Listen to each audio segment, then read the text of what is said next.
When I started working in New York City nearly 6 years ago, I subletted a studio apartment on the Upper West Side. It was early December, and during the night the temperature reached 0 degrees outside. My room was heated very well. Actually, it was like a sauna. So I decided after a couple of seconds to open up the window. The next morning, I talked to the facility manager and asked him what to do regarding the heat. And he asked me, what did you do last night? And I said, I opened up the window. And he said, see, you found the solution. You know, that was my first personal experience with energy efficiency in the US. And I don't know if that building is still working like that or if they improved it over the years.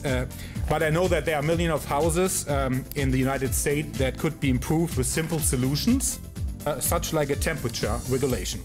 Today, I hope we can learn more about some of these solutions.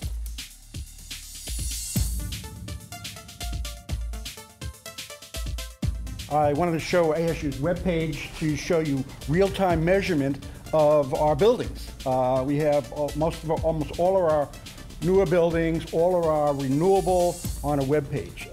While you may hear a lot of talk about net zero, transparency is really important. And if you don't have transparency, you don't really know. And by having real-time measurement of buildings, we have that transparency and we have it on our website.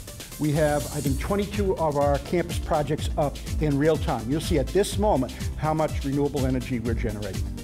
And that's both a combination, mostly solar, but there is actually some wind as well. And totally we have now, December, we had 14 megawatts of renewable. We'll probably go up in the next 2 years to 25 megawatts, which would be about 40% of our energy. That's pretty good.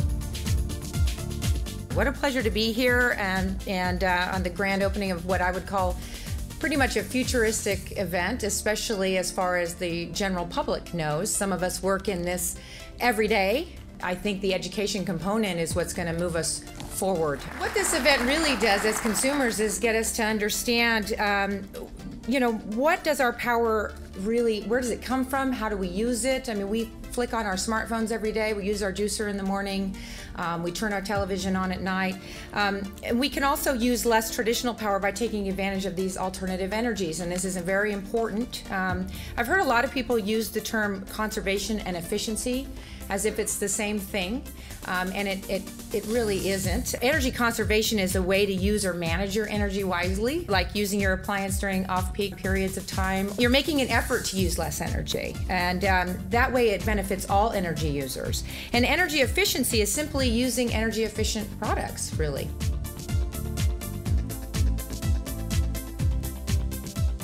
It's not just to plan for the right materials in terms of technologies and things you want to put in the home, but also to install them right.